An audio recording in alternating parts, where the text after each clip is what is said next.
হয়েছে আমরা মৃত্যুকে ভয় পাই না? আমাদের কি হয়েছে আমরা মনে করি না যে আমরা মারা যাব?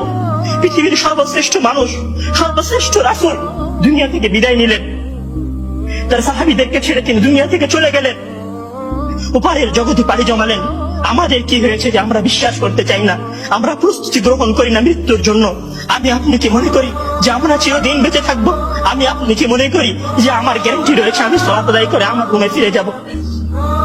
বিশ্বাস করুন হে আমার ছাত্র ভাইয়েরা, অবশ্যই আমাকে আপনাকে একদিন মৃত্যুবরণ করতে হবে, আমাকে আপনাকে একদিন এই দুনিয়া ছেড়ে চলে যেতে হবে।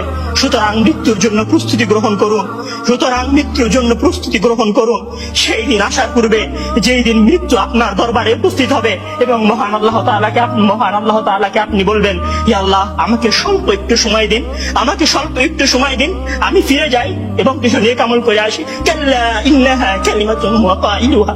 তখন মহান আল্লাহ তাআলা বলবেন, কোনো সুযোগ নেই, এটা তো তার মুখের কথা মাত্র, সে ফিরে গেলে আবারও আমল করবে না, সে ফিরে গেলে আবারও আমল করবে না।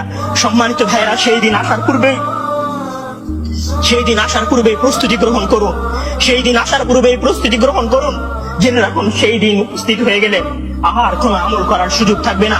সেই দিন উপস্থিত হয়ে গেলে কবরের নাজাত পাওয়ার জন্য আর কোনো কিছু করার সুযোগ থাকবে না।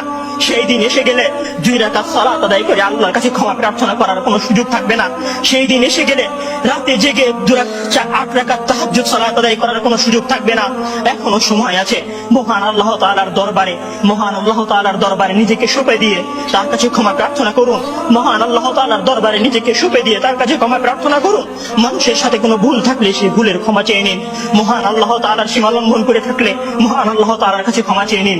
সেই দিন আসার পূর্বেই যদি সেই দিন এসে যায়, সেদিন আর কোনো লাভ হবে না, সেদিন বেঁচে থাকার আর কোনো সুযোগ হবে না, 1 সেকেন্ড সময় আপনাকে বেশি দেওয়া হবে না। সম্মানিত ছাত্র ভাইরা, মৃত্যুর জন্য প্রস্তুত হন। মহান আল্লাহ তাআলা আমাদের সবাইকে মৃত্যুর জন্য প্রস্তুতি গ্রহণ করার তৌফিক দান করুন।